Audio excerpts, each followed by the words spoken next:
Hola, nuevamente aquí en su canal Anunnakis, el 12º planeta. Vamos a continuar con la explicación de la introducción siguiendo la misma metodología. Leemos y vamos explicando. En los dominios asiáticos de Alejandro Magno, donde el cetro cayó en manos del general Seleucos y de sus sucesores, también tuvo lugar un empeño similar por proporcionar a los sabios griegos un registro de los acontecimientos del pasado. Un sacerdote del dios babilónico Marduk, Beroso, con acceso a las tablillas en arcilla, escribió una historia de dioses y hombres en 3 volúmenes que comenzaba 435.000 años antes del diluvio, cuando los dioses llegaron a la tierra desde los cielos. En una lista en la que figuran los nombres y la duración de los reinados de los 10 primeros comandantes, Beroso decía que el primer líder, vestido como un pez, llegó a la costa desde el mar. Era el que le daría la civilización a la humanidad, y su nombre, pasado al griego, era de nombre Oannes. Encajando muchos detalles, ambos sacerdotes hicieron entrega de relatos de dioses del cielo que habían venido a la tierra de un tiempo en que solo los dioses reinaban en la tierra y del catastrófico diluvio. En los trozos y en los fragmentos conservados de los 3 volúmenes, Beroso daba cuenta específica de la existencia de escritos anteriores a la gran inundación, tablillas de piedra que se ocultaron para salvaguardar una antigua ciudad llamada Sipar, una de las ciudades originales que fundaron los antiguos dioses. Aunque Sipar fue arrollada y arrasada por el diluvio, al igual que el resto de las ciudades antidiluvianas de los dioses, apareció una referencia a los escritos antidiluvianos en los anales del rey asirio Asurbanipal. Cuando a mediados del siglo XIX los arqueólogos descubrieron la antigua capital asiria de Nínive, hasta entonces conocida solo por el Antiguo Testamento, hallaron en las ruinas del palacio de Asurbanipal una biblioteca con los restos de alrededor de 25.000 tablillas de arcilla escritas. Coleccionista asiduo de textos antiguos, Asurbanipal hacía alarde en sus anales: el dios de los escribas me ha concedido el don del conocimiento de su arte. He sido iniciado en los secretos de la escritura. Incluso puedo leer las intrincadas tablillas en sumerio. Entiendo las palabras enigmáticas cinceladas en la piedra de los días anteriores a la inundación. Sabemos ahora que la civilización sumeria floreció en lo que es ahora Irak, casi un milenio antes de los inicios de la época faraónica en Egipto, y que ambas serían seguidas posteriormente por la civilización del Valle del Indo en el subcontinente indio.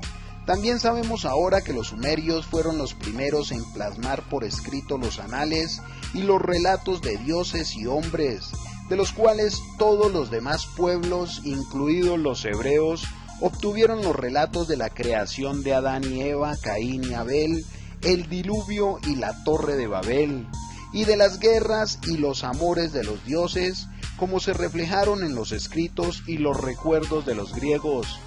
Los hititas, los cananeos, los persas y los indoeuropeos, como atestiguan todos estos antiguos escritos, sus fuentes fueron aún más antiguas, algunas descubiertas y muchas perdidas. Bueno, en esta parte es más que todo historia de la humanidad en la época de Alejandro Magno. Aquí lo más importante que hay que saber es que Beroso era un sacerdote del dios babilónico Marduk. Marduk es hijo de Enki. Beroso escribió que la historia comenzaba aproximadamente hace 432.000 años antes del diluvio. Beroso habló de una lista de los 10 primeros comandantes. Él dijo que el primer comandante que llegó aquí venía vestido de pez y que había llegado desde la costa, desde el mar.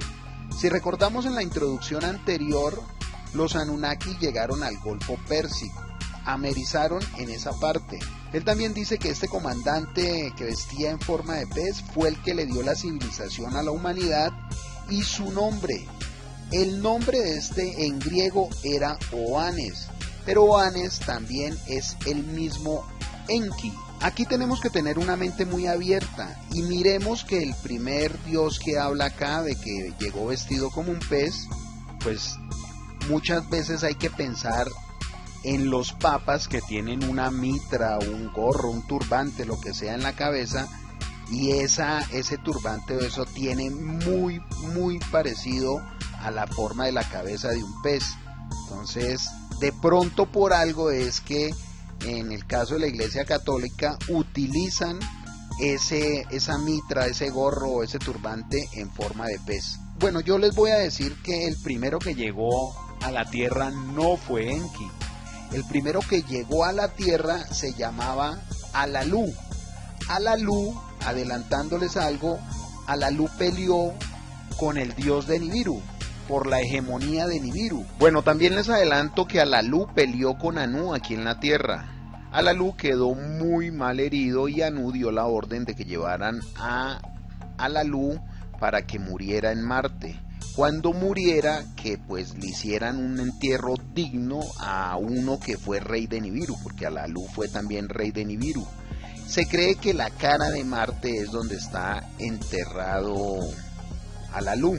Sin embargo, hoy en día con las fotos, no sé si las retocan o no las retocan, pues dicen que no, que ahí no hay nada, que son imágenes que no tuvieron la calidad que hoy en día tienen. Bueno, la máxima autoridad de Nibiru es Anu, pues Anu peleó con Alalú y Alalú fue desterrado del planeta Nibiru. Pues él cogió una nave, se vino y aterrizó, digamos que por casualidad, en la Tierra. Entonces el primero no fue Enki. Enki hizo, digamos, la primera misión cuando ya vinieron en serio, digamos, a mirar lo del oro. Bueno, en esta parte también vemos que tanto Manetón como Beroso, estos sacerdotes, hicieron los mismos relatos y decían de los dioses que reinaron en la tierra y del catastrófico diluvio. Beroso también hablaba de tablillas que existían antes del diluvio y que fueron salvadas en la ciudad de Sipar. Sipar también fue destruida por el diluvio, así que mucha información se perdió. Las 5 ciudades más adelante las vamos a ver, que fueron las 5 ciudades que hicieron los Anunnakis en esa parte al comienzo de su llegada.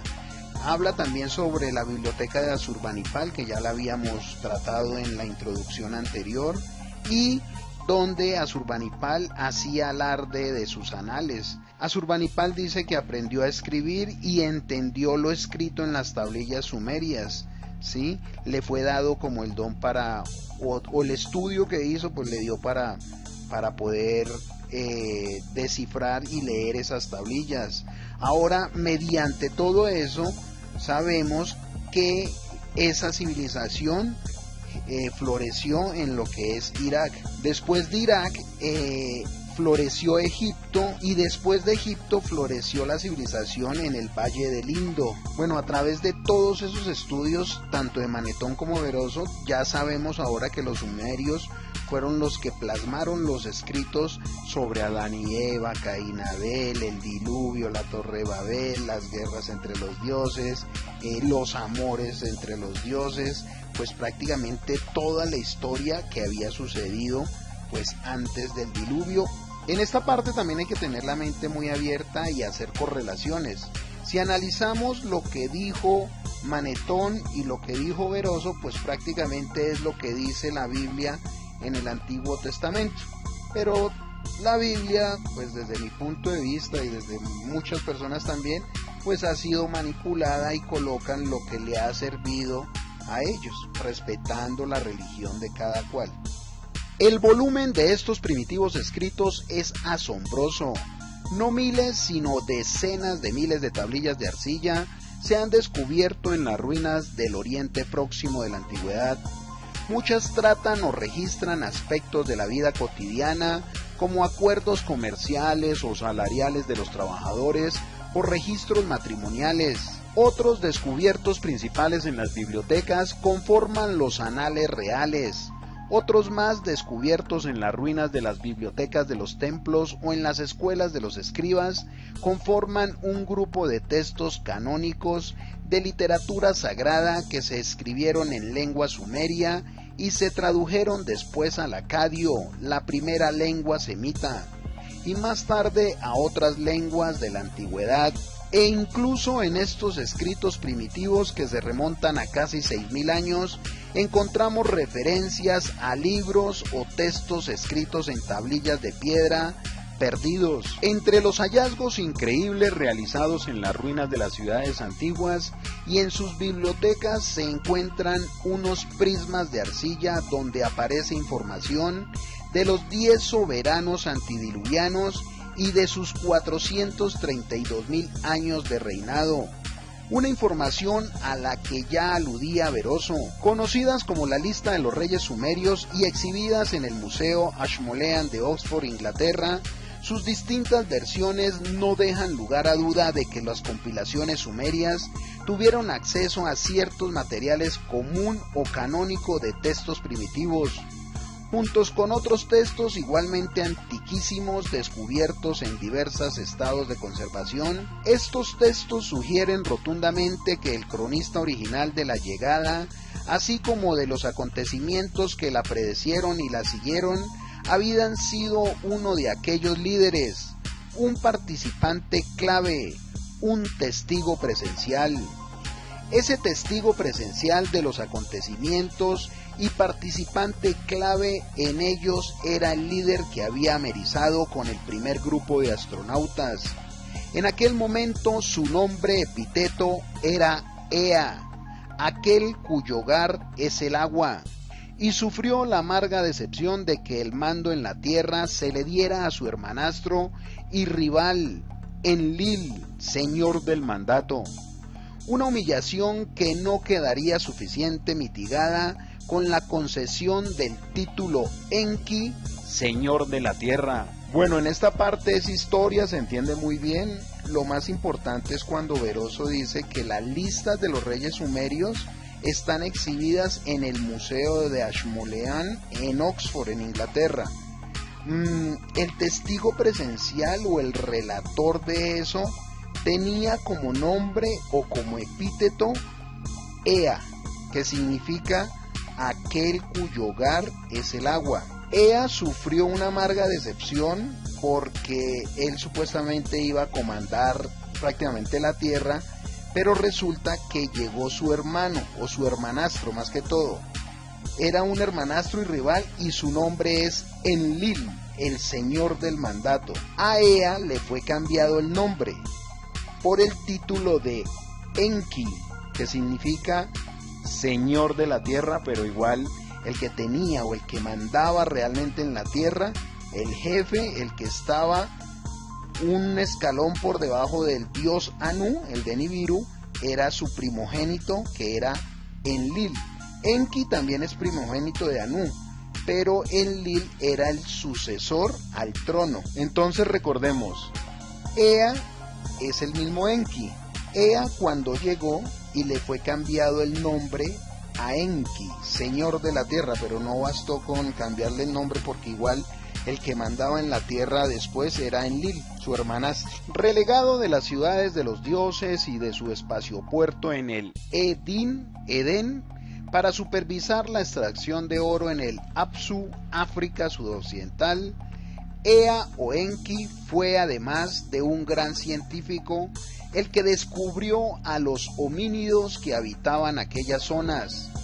Y de este modo, cuando se amotinaron y dijeron ya basta, los Anunnakis que trabajaron en las minas, fue él quien pensó que la mano de obra que necesitaban se podía conseguir adelantándose a la evolución por medio de la ingeniería genética.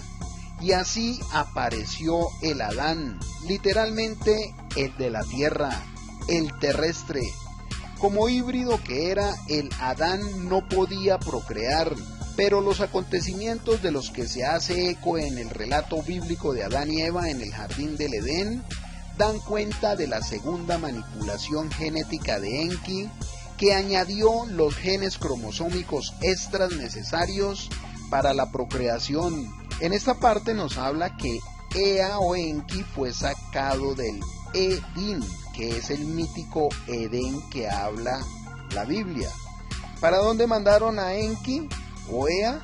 Para el Apsu. Eso queda más o menos en las cataratas Victoria. Allá había una extracción de oro. Enki era un científico muy bueno. Allá descubrió a los homínidos, al Homo erectus. Me faltó hablarles también que el Apsu también era conocido como el inframundo. Entonces, si correlacionamos algo de mitología griega, sería el reino de Hades. ¿Y por qué le dicen inframundo? Pues inframundo está abajo, en el África, en las cataratas Victoria es caliente, y si lo relacionamos entonces podríamos decir que Hades es el mismo señor Enki. Pues yo creo que hay mucha gente que sabe sobre mitología griega mucho más que uno, de pronto podrían correlacionarlo más. En esa parte allá estaban los Anunnakis extrayendo oro, y fue cuando se rebelaron y dijeron no más, ya basta, no queremos más esto porque nosotros somos astronautas. Entonces, como Enki descubre a esos homínidos, a ese Homo erectus, pues a partir de ese Homo erectus es que empieza a hacer ensayos y empieza a formar el trabajador primitivo, esa mano de obra que necesitaban para que extrayeran el oro en esa parte del África. Es decir, que apareció el Adán. Literalmente Adán significa el de la tierra, el terrestre, y ese fue un híbrido entre los Homo erectus y los genes Anunnakis. Entonces, si nos basamos algo en la Biblia, cuando dice que fuimos creados a imagen y semejanza de Dios, pues ese Dios, entre comillas, era Enki. Enki hizo también una manipulación después, más adelante, porque ese ser creado no podía procrear. Entonces él volvió a hacer una manipulación, porque la mano de obra pues necesitaban era más y más mano de obra, y la reproducción sería pues lo más satisfactorio para poder tener muchos trabajadores primitivos. Y cuando la humanidad al proliferar resultó no adecuarse a lo que tenían previsto los dioses, fue él, Enki, el que desobedeció el plan de su hermano Enlil de dejar que la humanidad pereciera en el diluvio, unos acontecimientos en los que el héroe humano recibió el nombre de Noé en la Biblia y Ziusudra en el texto sumerio original más antiguo. Ea o Enki era el primogénito de Anu, soberano de Nibiru, y como tal estaba versado en el pasado de su planeta Nibiru y de sus habitantes. Científico competente, Enki legó los aspectos más importantes de los avanzados conocimientos de los Anunnakis a sus dos hijos, Marduk y Ningishida, que como dioses egipcios eran conocidos como Ra y Tot respectivamente, pero también jugó un papel fundamental al compartir con la humanidad ciertos aspectos de tan avanzado conocimiento, enseñándole a los individuos seleccionados los secretos de los dioses. En al menos dos ocasiones estos iniciados plasmaron por escrito, tal como se les indicó que hicieran, aquellas enseñanzas divinas como legado de la humanidad. Uno de ellos, llamado Adapa y probablemente hijo de Enki, con una hembra humana, es conocido por haber escrito un libro titulado Escritos referentes al tiempo, uno de los libros perdidos más antiguos. El otro, llamado Enmeduranki, fue con toda probabilidad el prototipo del Enoc bíblico, aquel que fue elevado al cielo después de confiar a sus hijos el libro de los secretos divinos y del cual posiblemente haya sobrevivido una versión en lo extrabíblico, el libro de Enoc. En esta parte de la introducción pues nos van es como saltando cosas, pero eso se va a ver más adelante más detallado.